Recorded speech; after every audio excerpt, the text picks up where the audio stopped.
This week on Not Another Shooting Show. People shit on the Burris Fast Fire. As long as it's working, it's fine. I don't like the K-zone. Oh, that's what I love about it. How do I do a 3 per stage? You don't, Jeff. You just don't. I've got M-class skill and a B-class mental game. That's me, folks. He's Jeff King. I'm Andy Erickson. This is Not Another Shooting Show. Jeff, I'm so glad you sent me that thing from Reddit this week. So glad. I try my best. I spend way too much time there. Oh, my God. It was so good. So this is the thing. It was from CCW on Reddit. The subject line, or the title, Peeing with Appendix Carry. So this is a bit of an issue. But when I carry appendix, it's a hassle to get around it when I piss, or when I gotta piss. Since it's clipped to my belt in 2 spots, it's difficult to undo the belt and hold my pants up. I'm sure I'm missing something important, so any advice? LOL, don't roast me too hard, but it's really annoying to wrestle with it every time I gotta go. I feel like this is like a weird like sex advertisement in a way. Like, oh, I just gotta wrestle with it. But here's the thing I'm thinking all along. As soon as I saw it, peeing with appendix carry, I'm like, okay, well, what's his problem? First off, the way he's describing it, I don't know if he's actually got it like over to the side, like, you know, like not centered up. Right. Because like some people do carry kind of centered up. I'm kind of, you know, a little left of center as a lefty. But like, all I could think was, well, just unzip your fly. This is why God put the slit in the underwear, so you got an access port, you know, to get your pee-pee out and then take your whiz. Right.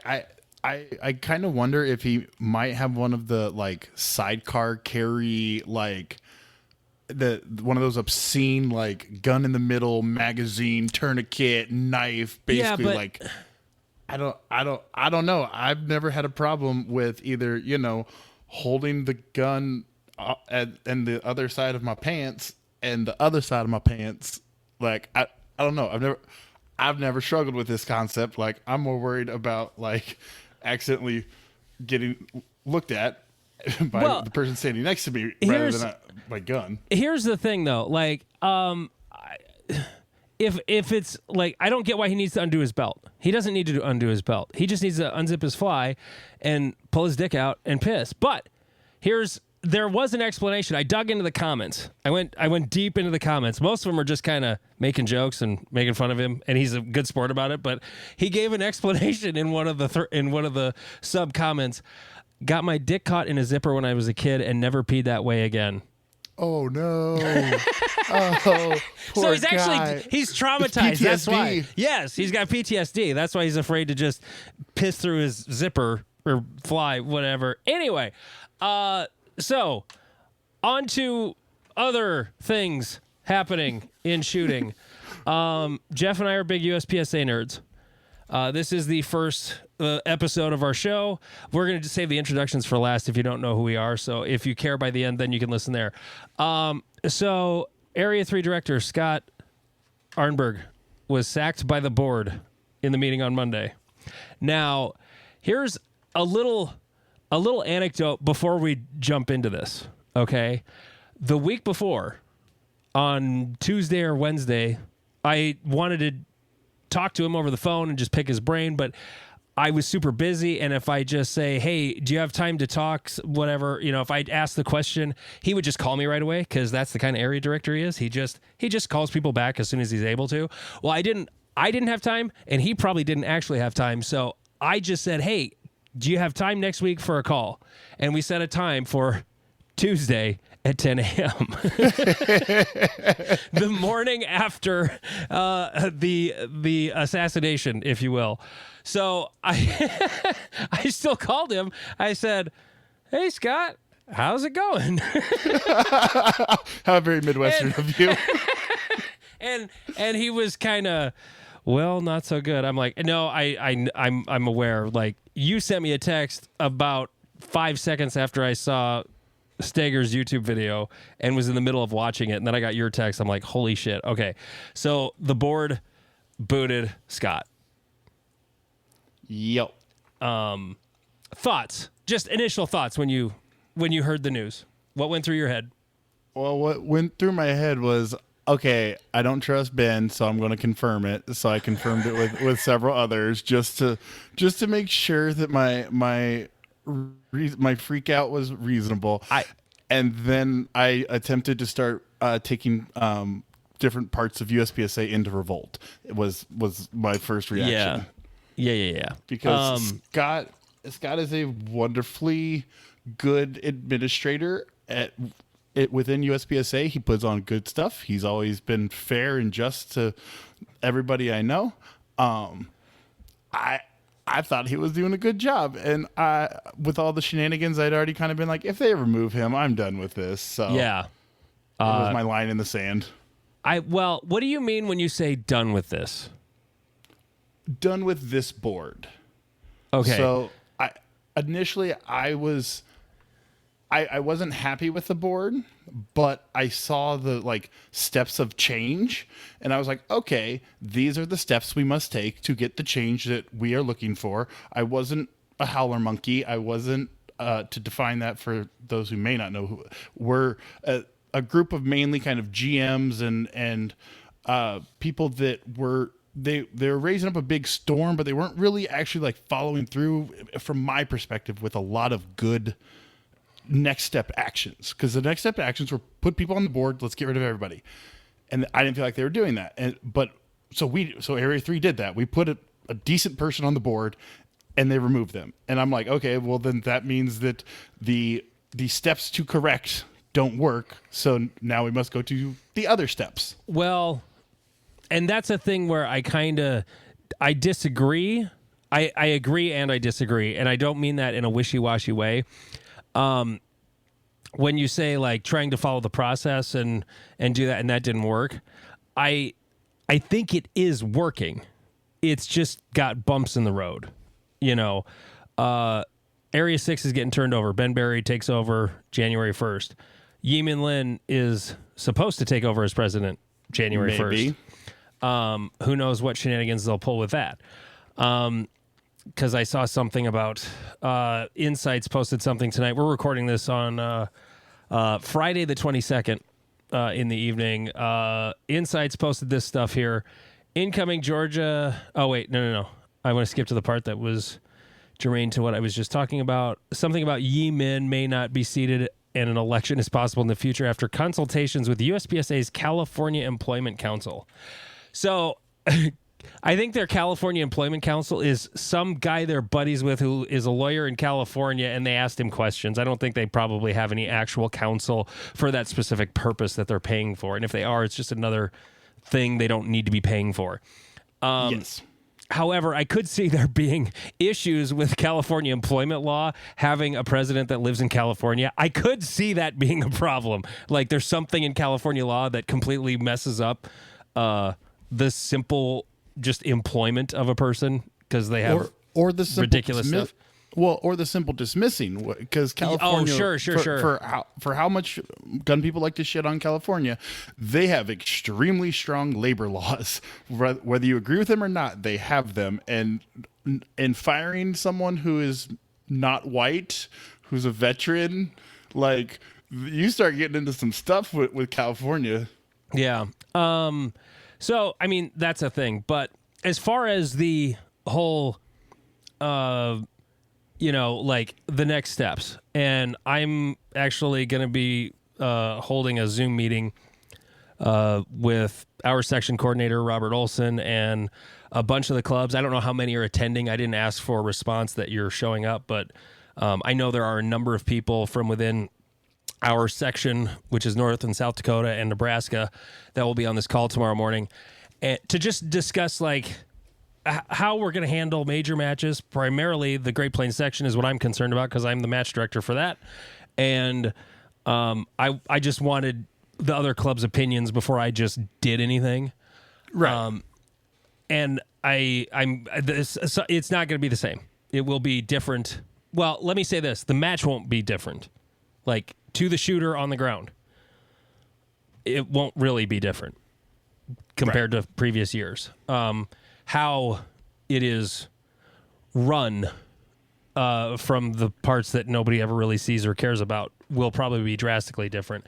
As far as, so like when people say like, I'm done with this. So like, how done with it are you? Like what you, Jeff, as member A, whatever your number is.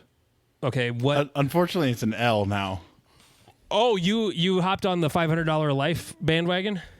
I did, again, because I saw the light at the end of the tunnel with Ben Berry getting on and Eamon coming back on. And I still see the light. I still see the light. Right. And so at this point for me, I will shoot the matches I intended to shoot, because I was going to shoot the Cornhusker, Great Plains, Iowa. There was talk of going up to Minnesota, maybe Area 3. That was kind of as far. I think I talked about doing Dragon's Cup, but like I was 50-50 on that regardless. So for me, it's actually more not so much the major matches, because they don't actually make a ton of, well, they actually lose a shit ton of money for major matches, but it was the day-to-day running of matches. So I was going to volunteer, because my club kind of rotates match directors for our matches, is I was going to volunteer to be the match director for our monthly practical shooting match. But I was only going to do it with the idea that it would be a hit factor only match. Mm-hmm. And so it was going to be my attempt at communicating with my wallet. And I was all, because the Cornhusker Classic has already posted that they are going to be, or at least they have posted an image of them being a hit factor only match. Yeah. So I was just going to continue along those lines of, of using my club as my stand against the big evil machine. If Scott wasn't going to be involved, I was not going to go to Area 3, and I assumed that Iowa would be a hit factor match regardless. So really, it's not affecting my shooting plans, because I didn't plan to shoot too much outside of Area 3, and Area 3 is in full revolt. Yeah. So I like, as a group of states, definitely. I'm going to try and get, as many people after we have this Great Plains section meeting tomorrow. I'm going to try to, and like, I'm there's probably other people trying to do this too. And like, I'm not even the section coordinator, but like our section coordinator, Robert, just said, yeah, go ahead. You can organize it. That's fine. I have a little more free time than he does, but, just to get like all of the sections and states together and just go, and not just that, but like also the match directors and the club contacts, the people who are actually running everything at the club level in Area 3, right, all together, and go like, look, whatever we're going to do, we really need to all do. Okay. Yes. Like, we really all need to do it. So whatever that is, whatever that ends up looking like. And I am very open to the entire spectrum of potential responses. One thing I will say I am not in favor of is disaffiliating or letting my membership lapse. Those are the two things I'm not willing to do personally. And here's why. It's really two primary reasons. One, I can't vote and help fix it.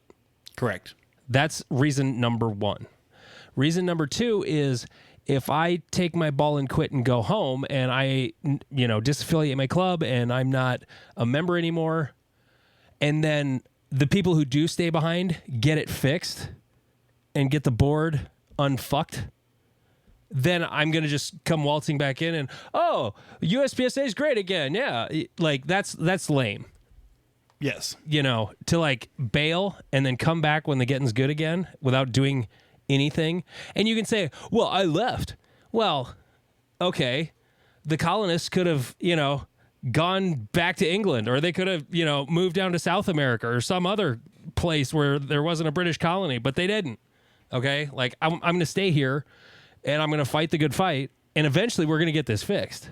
I don't know why I went to. It's not exactly the Revolutionary War. It's pretty different, but I love the Revolutions podcast, so I study. I love studying all that stuff, and you are correct that you can't do it piecemeal, because then A doesn't do anything, and B, you can be crushed easily. But if you do it en masse, then it actually does something. So I personally agree with you on the individual, but not on the disaffiliating clubs. I feel is just a show of like, hey, we don't agree with you. We're in revolt, and when you get your shit together, then we'll come back into the fold. But it's like it's the only way a club can quote unquote like show their displeasure. No, they don't have to. They can just meet the minimums. I did the math. The absolute bare minimum to maintain affiliation as a club every year is to hold 7 matches that must have at least 5 shooters, and 4 of those 7 matches must have a classifier. And then there's the $50 reaffiliation fee every year. That grand total of money is $132.50. Right. And if you wanted to go super technical with them, you could do that. But like for my club to do that, that would be like hundreds, if not thousands of dollars just in match fees. Because my club gets 90 shooters. I'm not saying don't run a bunch of hit factor matches. I'm not saying that. I'm saying... But that 7 matches is our entire calendar. Okay. But you only have to... I think for level 1s... Let me look. I had it up here on the rules. Minimum number of stages. Well, recommended minimum is not even mandatory minimum stages 2. So 2 stages, you know. Oh, we're having our match. Here's 4 other guys. Let's set up 3 targets over here, 3 targets over here. Let's score it. Let's upload the results. There you go. There's a match. Yeah, I personally see the value in the mass disaffiliation of clubs as a whole section, as a show of, hey, we're not okay with what's going on. But to me, that's the same as quitting as a member. No. I really see that as the same. I wholeheartedly disagree with you. Okay. It just like the clubs, even again, if there's how many clubs are in America? Like there's a lot. So just your $132 minimum a month or minimum a year gives them $132,000 war chest. Like I don't want to give them. Yeah, I know, money. but that's that. I get what you're saying, but like my club, I didn't do the exact math, but somewhere between the section and we have small monthly matches. I think we did 8 club matches and the section, and so we probably sent in a grand total of like $700-800. Right. You know, I mean, we didn't send in a bunch. If we send in $132.50, that's a lot less than $800. I know. Okay, even just that times the 3 clubs in my state, in South Dakota. That's, you know, I don't know how many the club in Spearfish, Rapid Spearfish, whatever you want to call it, whatever they end up doing a year. I don't know. They do like monthly for like 6-8 months of the year. So, I don't know what that is, but yeah. Okay, so, but moving on, like what was Scott kicked out for, Jeff? What did they put him for? We forgot that. What was his crime? What was the heinous thing Scott did? His crime was he quote unquote violated confidentiality by forwarding an email about board proceedings before the board minutes were released. Correct? But it wasn't actually confidential. It was public at the time he sent it. Oh, even better. Is my understanding is the so-called confidential. I like their interpretation of confidential was because someone put the thing at the bottom that said this confidential email is protected by boppity boppity boppity bah. You know, like that makes it actually whatever. I mean, it doesn't matter. The bottom line is the bylaws say that a board member can be removed for any reason. Right. That means wearing a pink shirt to the board meeting. It could be anything. As long as you have 3/4 of the board to vote against. 3/4 of the board of directors. Indeed, sir. It says 3/4 of the board of directors. So wasn't that email specifically about Area 1 resigning? Something like that. Yeah. Yeah. So he's not a board down member. One. So yeah, we're down a board member, and there's actually a thing in Robert's Rules of Order that says if you have a fixed number of board members, and it calls for a certain number of the board, like it's specifically for this situation, it must be the entire board. So if there are you count all 9, whether or not there's someone in that seat. Okay? Right. So Scott is by bylaw not allowed to vote when he's up for removal. Like shocking.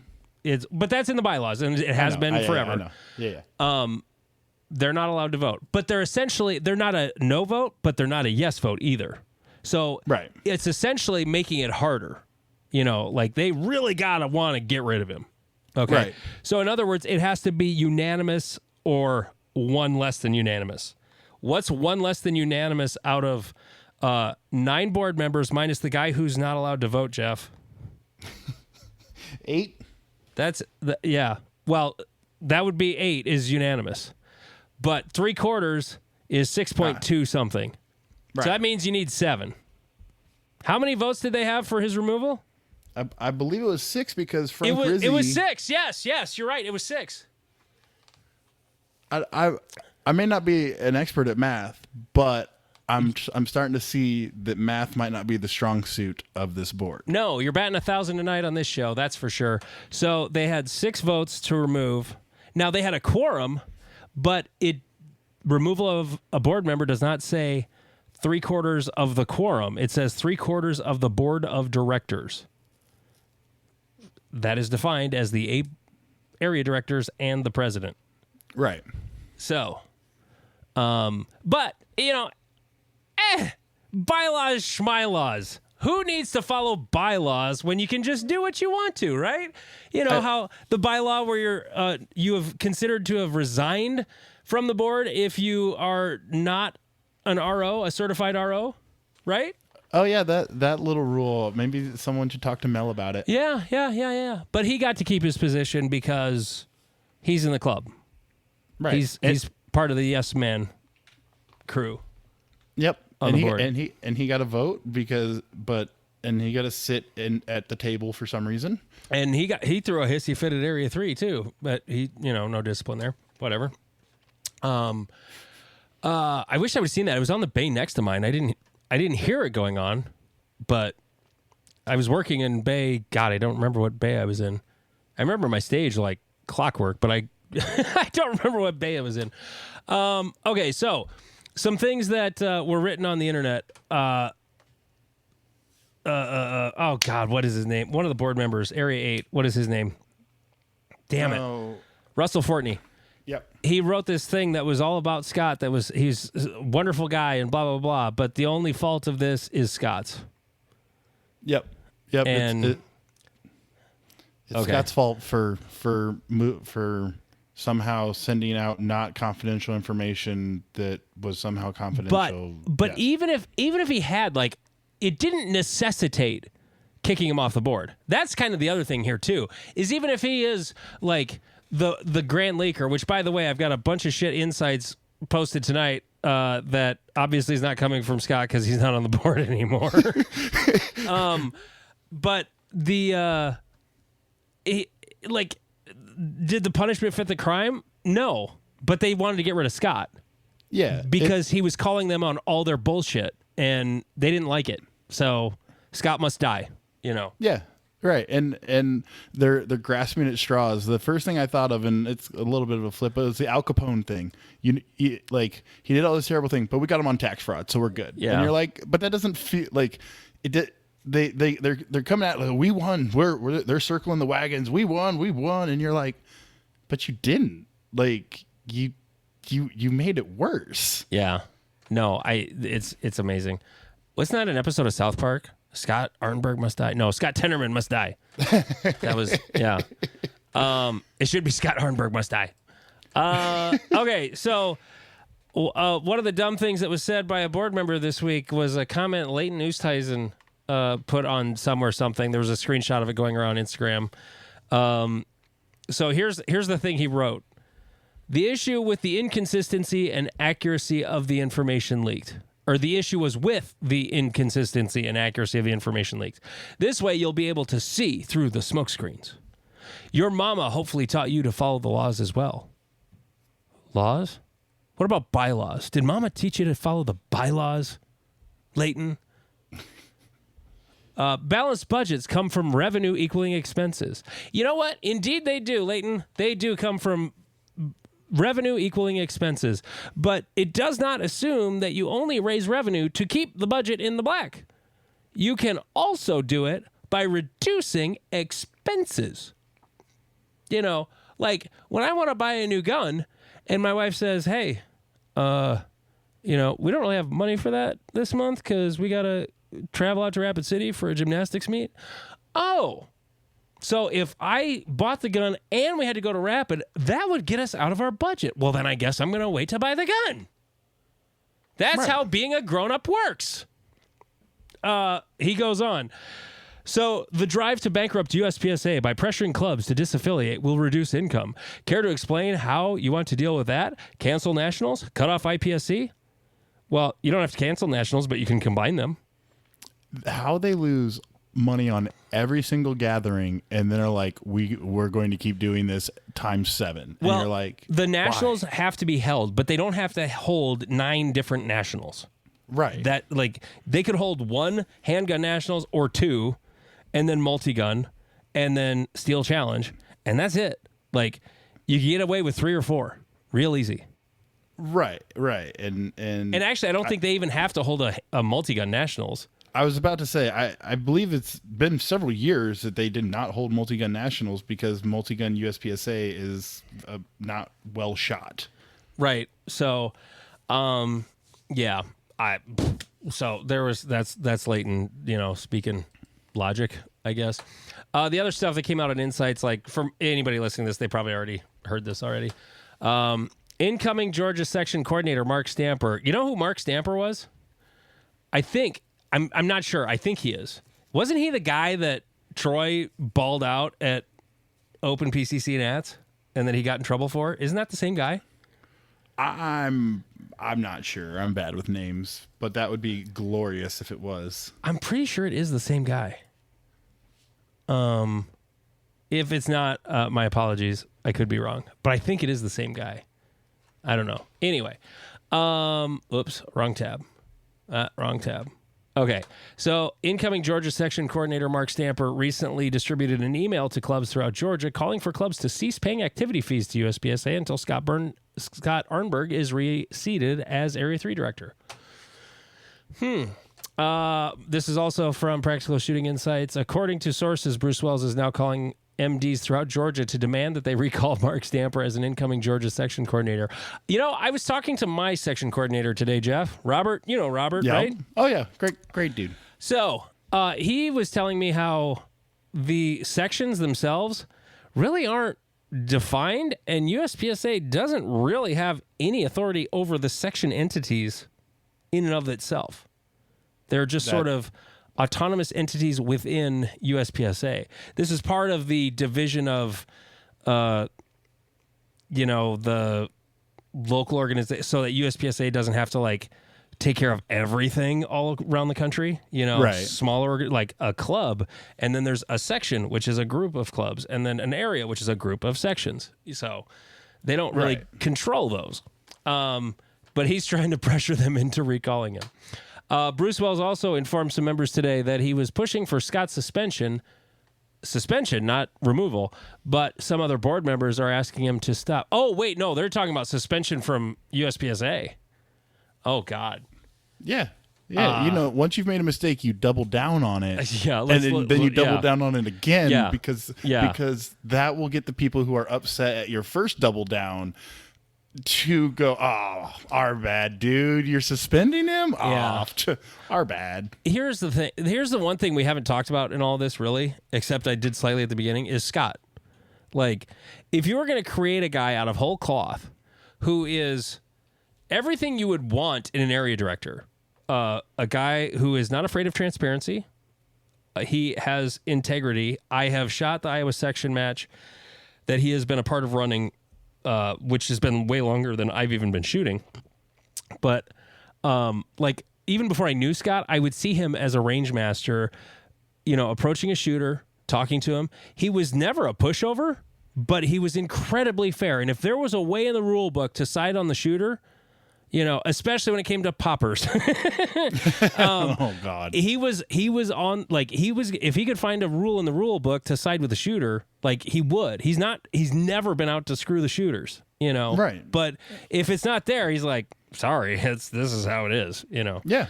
I couldn't imagine a better guy to be our area director than Scott Arnburg. I don't know anybody in our area who's better. I mean, there's some who would be as good, but I don't know of anybody better. But anyway, one more thing here from Insights. Additional sources indicate that various HQ employees, this is kind of funny, such as Jake Martins, are also calling MDs throughout the country to ask them that they not participate in any activities against HQ.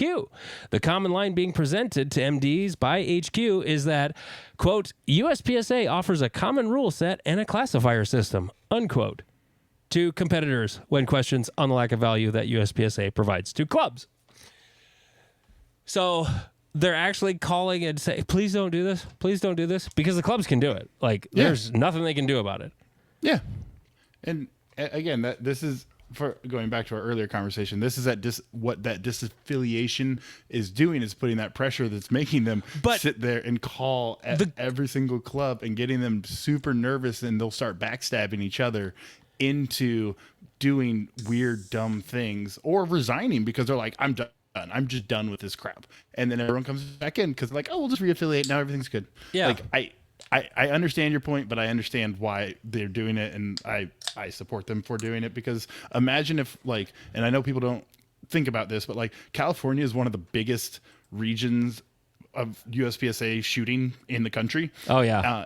If they left because Yemen gets shafted again, USPSA would be out of a lot of money very quickly. They're going to be like, area what? Area 3?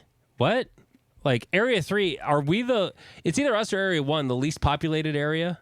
It might be us. We're very small fish to be trying to throw our weight around. No, but like one whole area is not a small fish, though. I mean, compared to Area 2, yeah. Or Area 6, but we're not. I mean, when you talk about 7 states, now like 2 of those states are North and South Dakota. There's a combined 6 clubs in those 2 states. I think Nebraska has 6 by itself, or 5 or 6, or I don't know how many. But it's it's not nothing for, if Area 3 stops sending money, plus North Carolina, highly populated state, Georgia, highly populated state, they stop sending match fees in. And here's the thing too, like when you reaffiliate, this is something I learned from my section coordinator, Robert, today, which I might be putting a target on his back, but he doesn't seem to give a shit. Good man. He was telling me how when it comes to the end of the year, what do clubs have to do? They have to hold 7 matches. They have to run 4 classifiers, okay? And if you're unable to do that, which our first year we were unable to, because I had a death in the family in October when we were going to have a match, and COVID, we chickened out from having our first match in April that year. That was our first year in USPSA as a club. Nice. So we were a little short. We had, I think, 5 or 6 matches that year. And but they were pretty much like, well, if you had fewer matches this year, COVID, whatever, we're still going to reapprove you for affiliation. Yeah. So reaffiliation is up to the section coordinator. Right. So if we fail to meet the minimums, guess who decides whether or not Big Sioux River Sportsman's Club in Canton, South Dakota gets to reaffiliate or not? Yeah, your section coordinator. Robert, yeah, the guy who runs the club 30 miles north at Big Sioux Rifle and Pistol Club, the Sioux Falls Practical Shooters. So, even if I don't do shit this year, I can keep a club. Right. And so yeah, it does give there's options within the rules to to play hardball with the club or with the board, because the board is motivated by money and using it very poorly. And so you have to hit them with their pocketbooks, because the Howler Monkeys have tried the smear campaign for 4 years now, 3 years, something like that. But I mean, when people called them Howler Monkeys, though, I mean, I was always sort of like, I always found it amusing. Some of it I didn't care about, you know, especially when it came to like IPSC stuff. Like, I don't give a shit about IPSC. When it came to things at nationals, yeah, sometimes I thought they were being whiny, but sometimes I was like, I'm a really competitive guy, and if I was at that level, I'd be really pissed off, you know. Yeah. And at the time when a lot of that was going on, like, I was not even close. Like, I was C class, B class back then. But as it turned out, like, how completely fucked up is USPSA? It turns out just as fucked up as everybody was saying all along. Well, and it's a remarkable thing that, like, you if you study the revolutions of the world, there's very few times that someone goes, "Oh shit, things are fucked up. We should probably do something about it." It's like the normal reaction. Very few people are like, "Shit's fucked up. Guess what we're going to do? Double down on that and make it worse." Yeah. Like, it takes a level of incompetence that is so remarkable that your logical brain is like, you wouldn't do that. There's no way you would do that. Like, no. And then they do, and you're like, huh. But this is how we got here. To bring it back to the Revolutionary War analogy, who would have thought Ben Steger would go down as Nathan Hale, basically? Yeah, I don't. I never like giving him that much credit. I don't think you can't. I mean, he just kept riding the board. He was the only guy who could really get away with it, and they did boot him for it. And you know, my problem was that if he was serious, and this was the end goal, that he could have gotten 5 people lined up to get on the board, and we would have been done with this 3 years ago. But he came out and was like, "I'm coming after all of you. I'm going to muckrake you and throw all your dirt into the limelight, and I'm just going to personal attack you forever and ever and ever, but I'm not going to do the logistical things required to accomplish the task." And he came out and said it. So here's a fun fact. If you're going to coup somebody, don't tell them. Because I believe the quote from Robert De Niro in The Untouchables, "If you come to kill the king, don't miss." Yeah, but okay, I get what you're saying, but at the same time, I don't think we would be where we are without him stirring the pot. I don't disagree with you, but I just think that there were better steps that could have been done that would have got us to a better place quicker. Yeah. That's why I struggle to give him credit, because like when you start attacking a group as a group, they start to band together. And there's a part of me that wonders if his attacks, like all of the board members are all evil, and that made them all vote unanimously on every single thing. But yeah, I get what you're saying. But the thing is, all the unanimous votes, that was happening before he was shit talking the board. Like the fact that they have always, like, I had a very long conversation with Yi Min down in Grand Island this year during Area 3. I recorded a podcast with him for my other podcast, Andy's Things and Stuff. Get it wherever you download podcasts. I asked him, I don't think it was on the episode. I think it might have been on the episode, but it might have been when we were just like shooting the shit in the parking lot afterwards. Why does the board feel the need to vote unanimously on everything? And like, that it shouldn't be that way. There should be a lot of 5-4 votes. Right. You know, like when people bitch about our government and legislature in Washington moving slow, good. I'm glad there's gridlock. Like, things should not be able to change quickly. Yeah. it should come to a point where it's like, yes, there's enough of both sides to say yes to this before it can happen. Right. That's the way it should be. And the fact that it seems to be this, from people I've talked to over the past, I've talked to more people in USPSA in the past week that I never talked to, than I probably, well, I don't know if ever, but conversations I was not expecting to have. And Right. I was just like, so tell me if I'm wrong here. So Leighton basically is running the board. He's in charge because he's the guy who bullies everybody and runs everything. At least since Foley, because before that, then Foley was the bully who was telling everybody what to do, and then everybody just voted with him. And they were like, Leighton and Foley were pretty much two peas in a pod. Right. Oh, okay.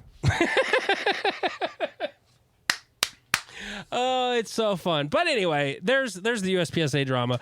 This is our first full episode. We did a couple rehearsal episodes. Maybe we'll release a couple of those that were okay. But with everything that happened this week, I was like, Jeff, I don't want to release those because now they really sound dated. Right. When the world's on fire, talking about how the world used to be. Yeah. It's like talking about baseball. Podcast didn't. Never mind. That's going to be a dark analogy. I don't want to go there. Hey, there's another USPSA thing we can talk about. Production is going to 15. Yay. Okay, that's fine. I don't care. Let me ask you this, though. If Carry Optics went to 15, would you be good with that? Would you care? Would you be upset whatsoever? So I personally believe that Carry Optics should have a weight limit that doesn't allow steel guns, and that they should be 15-round mags because the name Carry Optics. Well, it would give it a differentiation between the Shadow 2 limited optics 2011 realm and the plastic gun Glock 34 P10C or CZP10 Smith & Wesson yada yada yada. Right now, I believe if they aren't a sponsored shooter, they shoot a Shadow 2 for basically 1 to 25. All the top guys shoot Shadow 2s. Pretty much, yeah. And so it's okay, if that hey, if we're just everyone's doing Shadow 2s, and I'm about that life. I have 4 of them. I'm about that life. But if they were going to do it, then what they should do is Carry Optics is for plastic guns with 15-round mags, and then limited optics is steel guns.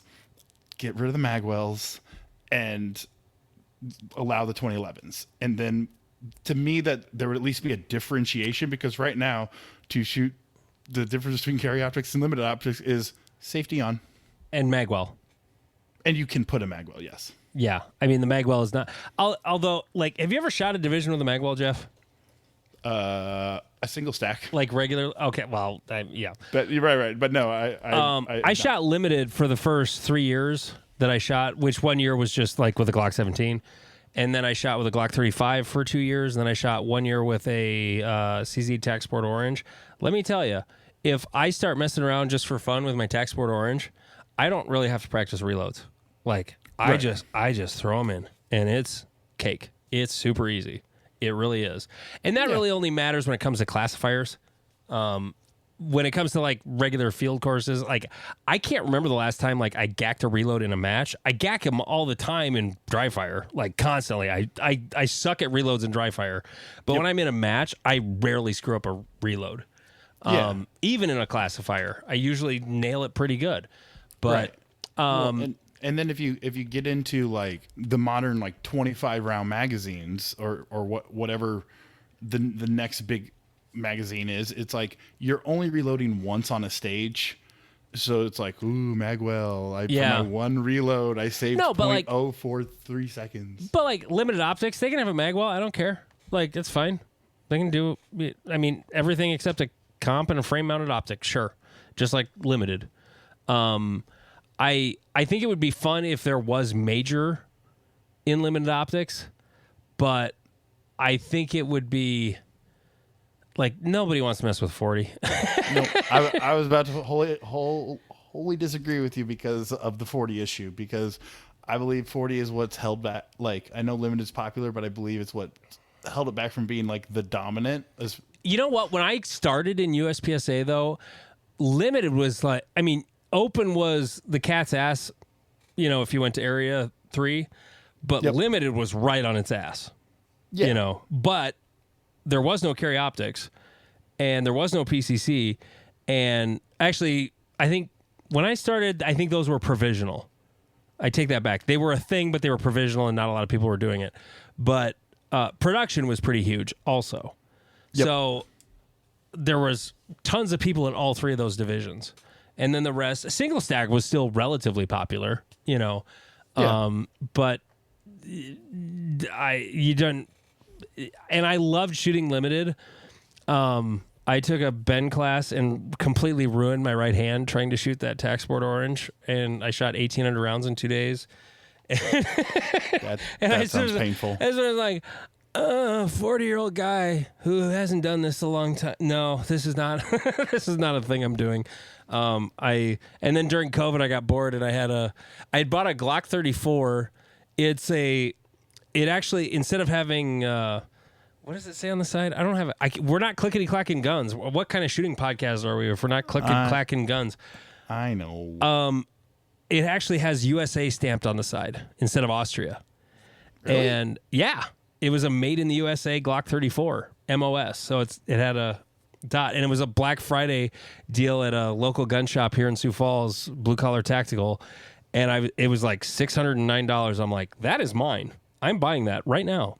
And I bought it. And so I had this gun that was optic ready.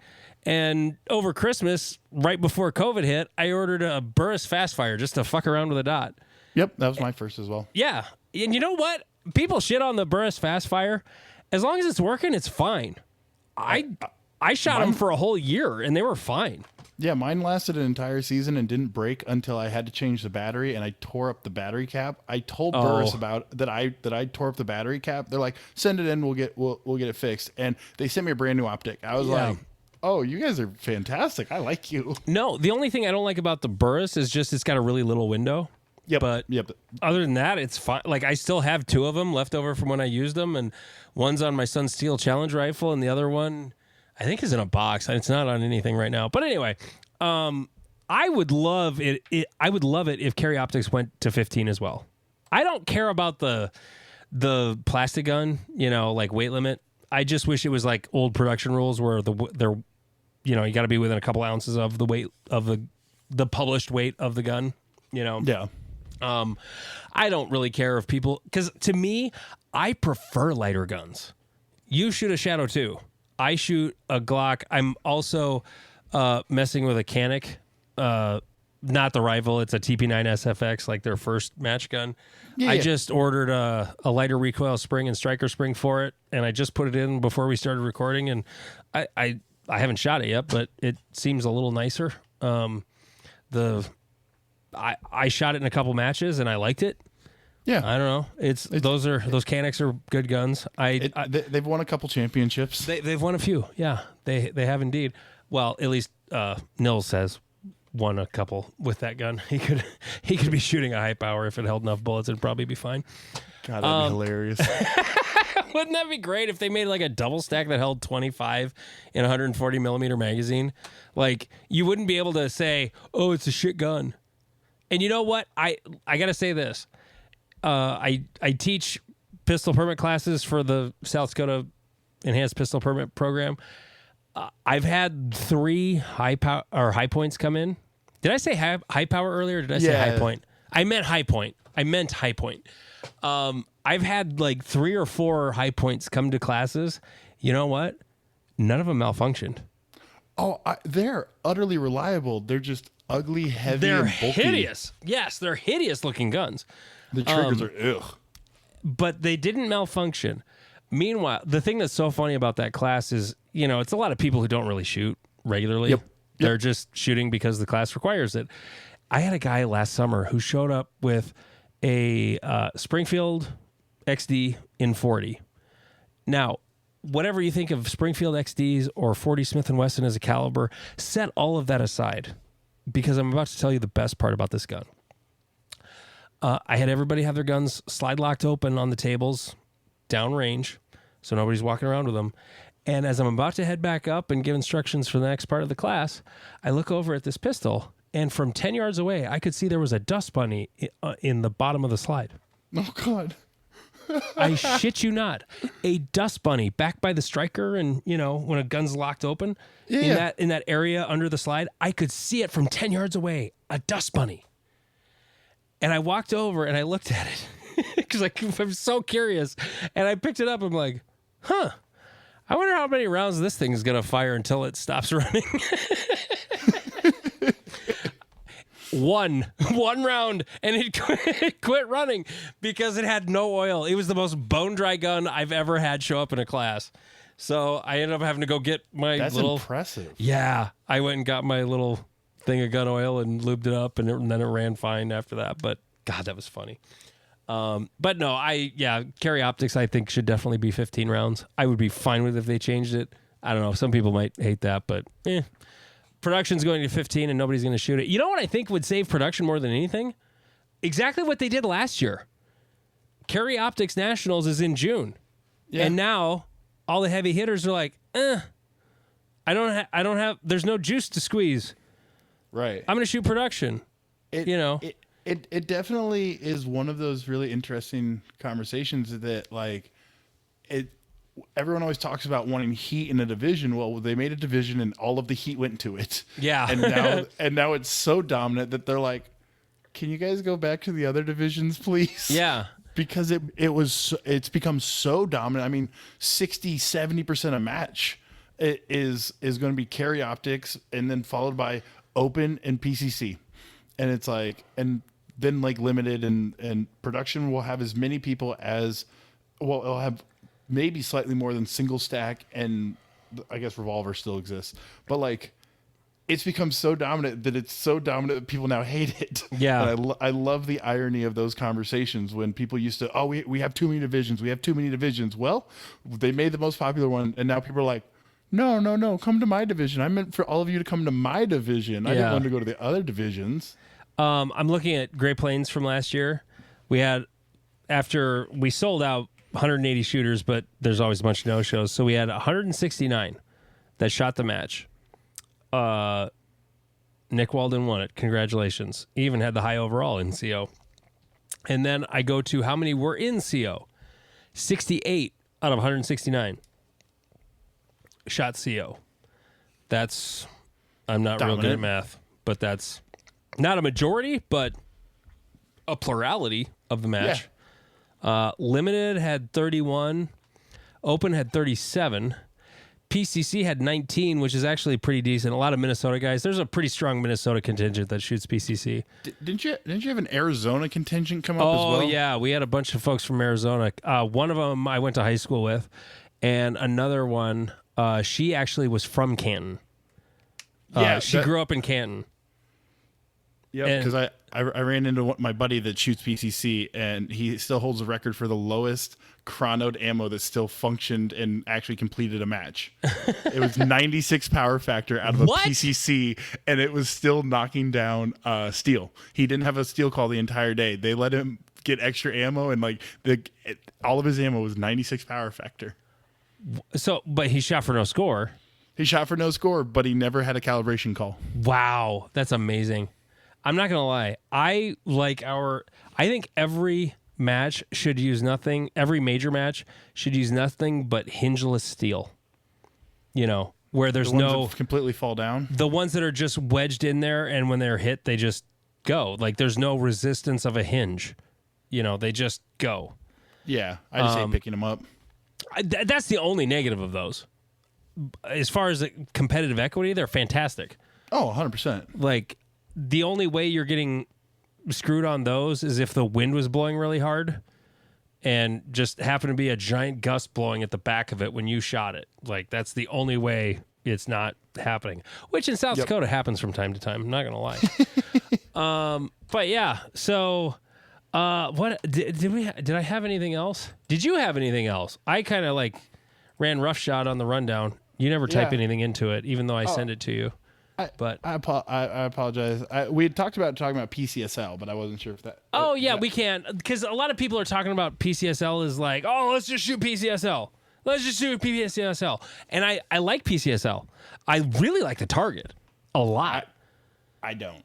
Why? What do you not like about the target? It's like the best hybrid of a USPSA and an IPSC target. Okay, so I don't like the K zone. Oh, that's what I love about it. It's a 10-point zone in the head. Right. Okay. How do I do a 3 per stage?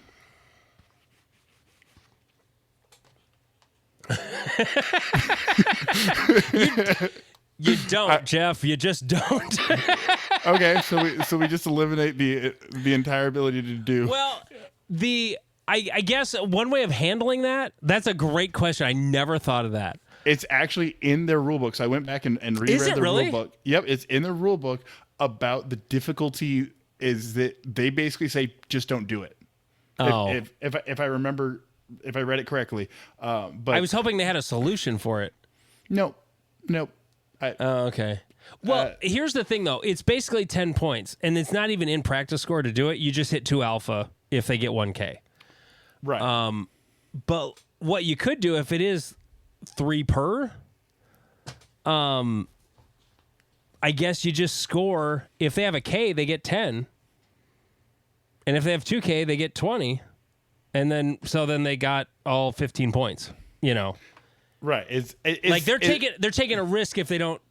I kind of like it that way. Like that's the whole point of the K zone is you're taking a risk by like I'm gonna pop it in the head, and I'm gonna get my 2 alpha. I just, as someone who shot multi-gun that is 2, I think it's 2 alpha is down or 2 on brown is down, and I tried to do the 1 per, and it didn't, like, I'll always put 2 on it. Like very few 3-gunners just shoot 1. When I worked multi-gun nationals, occasionally somebody would shoot 1 at an A zone. And well, actually, was that even a thing in multi-gun national rules? I can't remember. I think it was. I can't remember. Yeah, well, because all the leagues are so disjointed. I think at the time we were doing UML, not 100% sure, or actually I can't even tell you because they switch every damn year. But yeah, so the K zone to me, I would like as a high level shooter, I'm always putting 2 into it. Like I don't give a shit. Like going bang will never save me. It will never save me anything. Like I will always put 2 in it. So to me it doesn't do anything. The shaping doesn't really do much for me. I really like IPSC targets. I believe those actually encourage accuracy. Well, I think that I mean the PCSL target is just a hybrid of the two, and I think it's a little. What if, let's say this? What if you removed the K zone and it was like just a headbox A zone, and then aside from that, or like not even a headbox A zone, it was just sort of that IPSC A zone in the PCSL target, you know, and there's just like a little bit of C zone around the A zone. Then I think they're okay. I'm also biased because I post my shooting videos to YouTube, and every comment is, "Why are you trying to shoot kids? Why are you trying to shoot people?" And I don't get as many of those comments when I have IPSC targets. That's funny. But so my big issue with the target is the K zone. I don't like the K zone.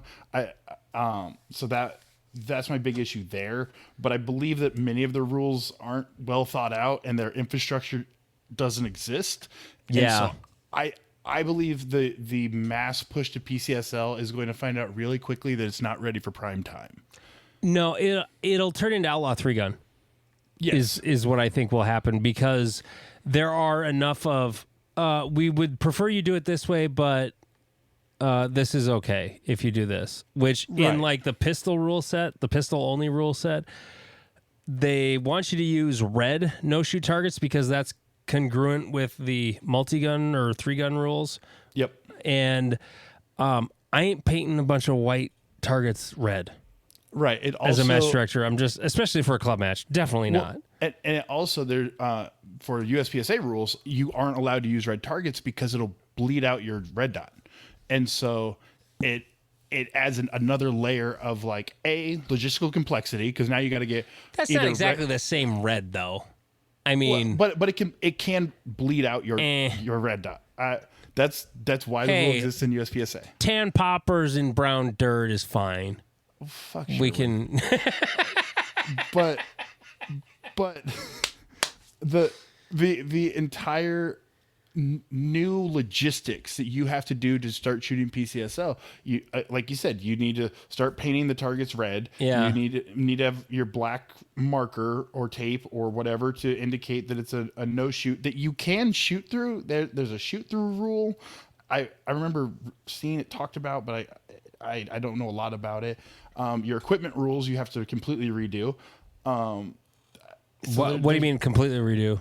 Well, so like I believe they have 3 or 4 pistol classifications, and it's basically like open, carry optics, and like I think they call it like practical concealed irons or something like that. Oh. And it's basically like a 15 round iron sight, but like I think it might have been required to shoot from inside the waistband.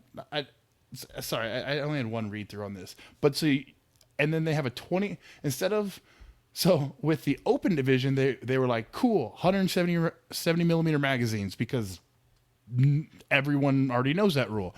But for the like carry optics knockoff, well, actually it's more of a limited optics knockoff. They were like 21 rounds.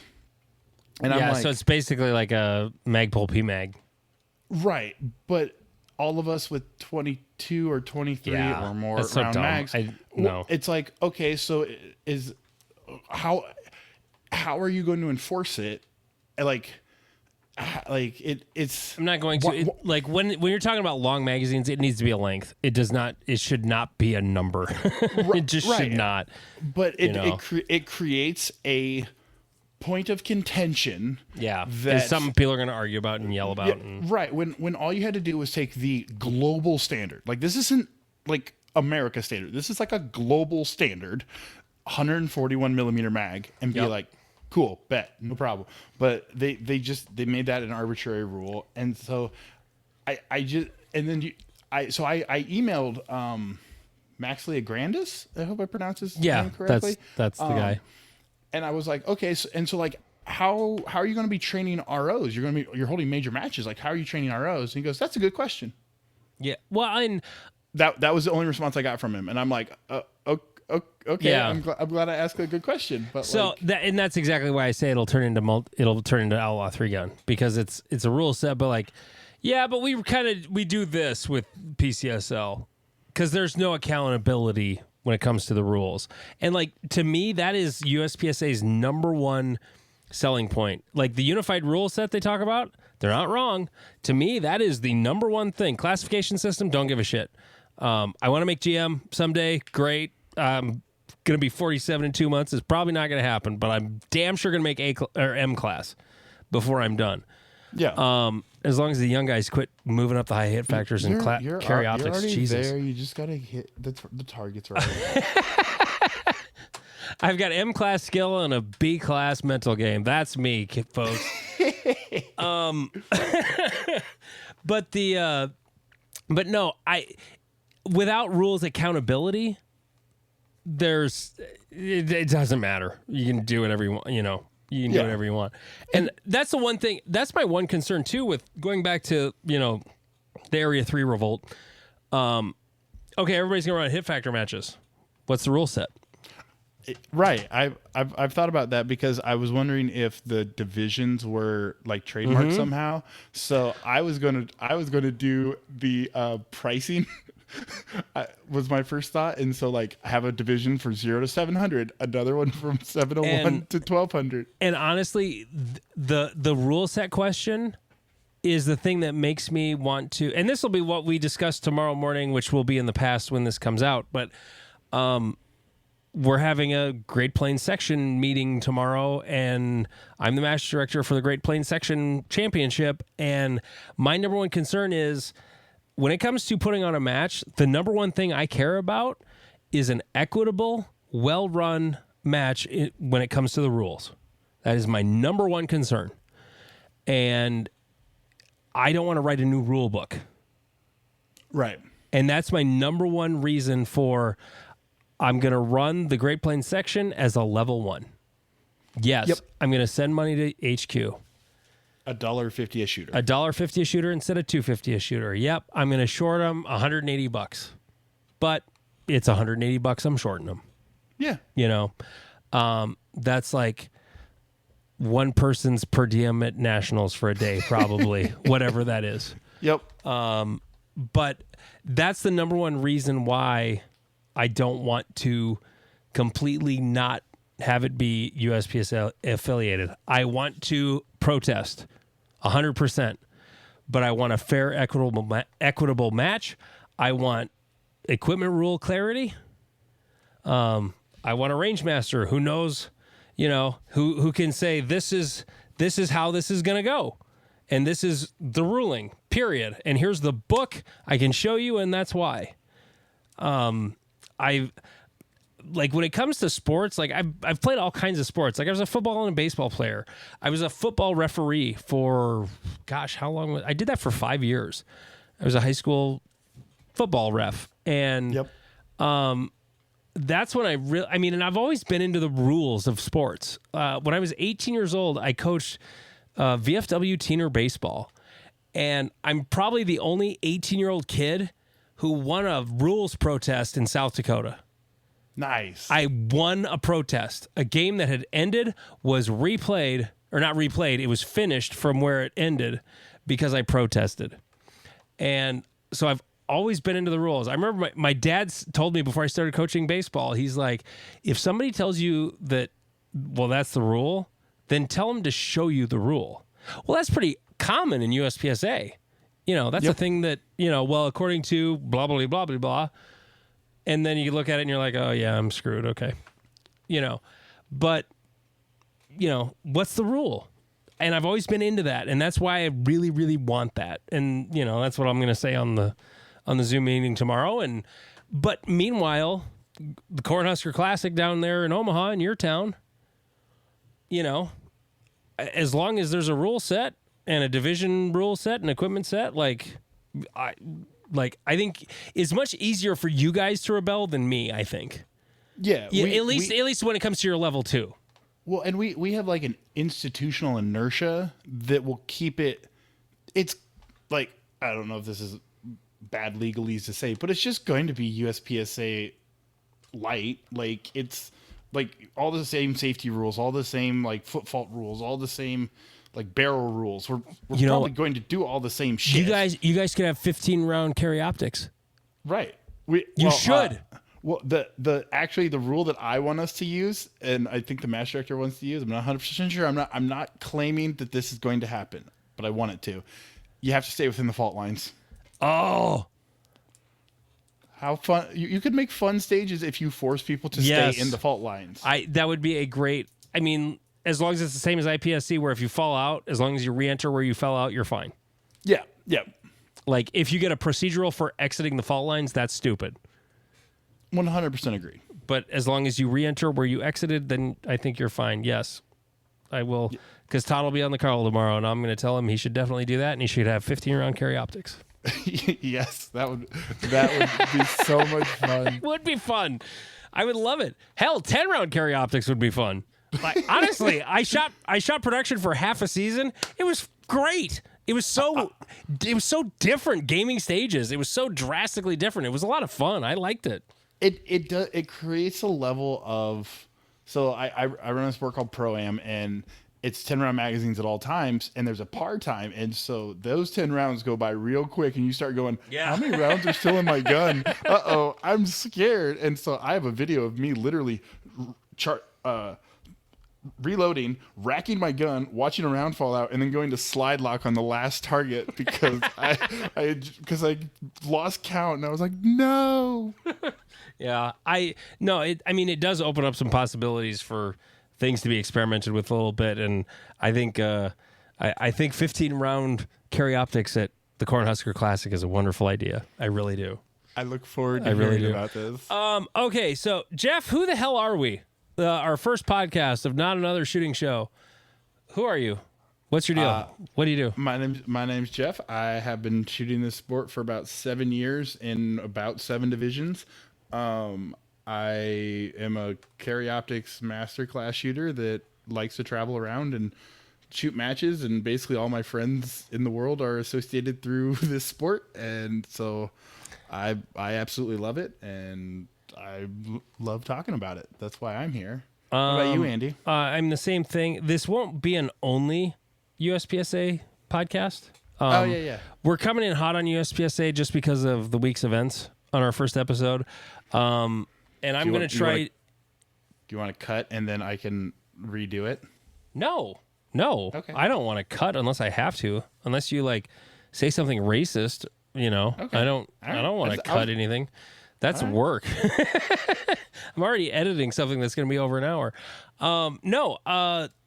I'm a shooting instructor in Sioux Falls. I also drive commercial vehicles, school buses, and snow plows. I spent 23 years in radio, and that business was awful by the time I got out of it.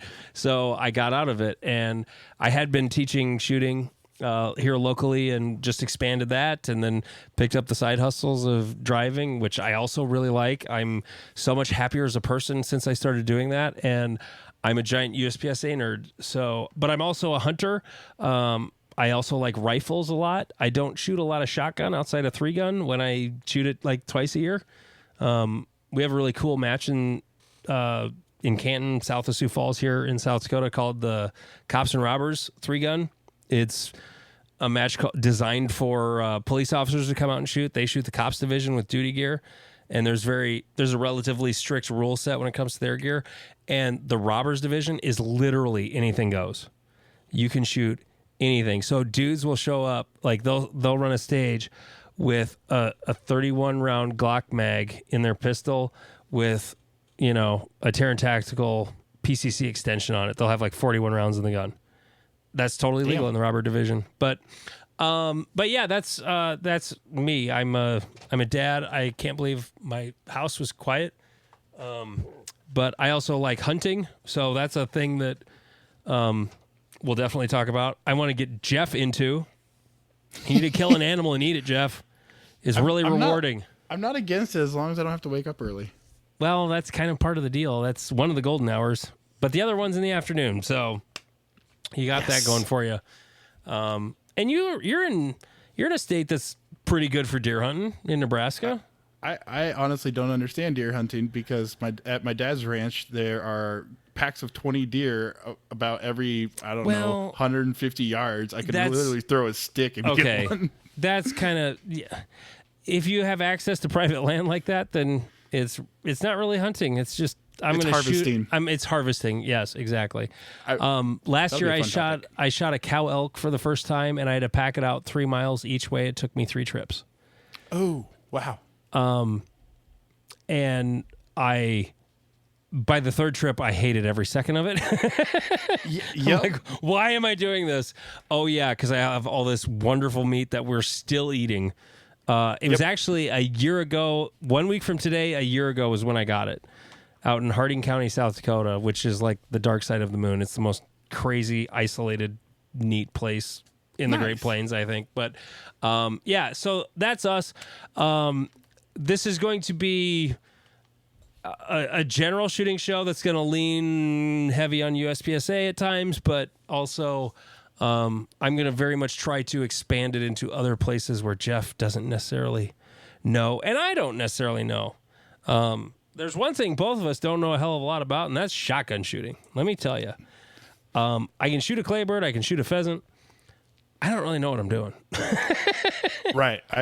My running joke is the only shotgun I want to put a bayonet on just for to have a gun I can put a bayonet on. Like an 1897 Winchester or whatever that is. What was that shotgun? The trench gun?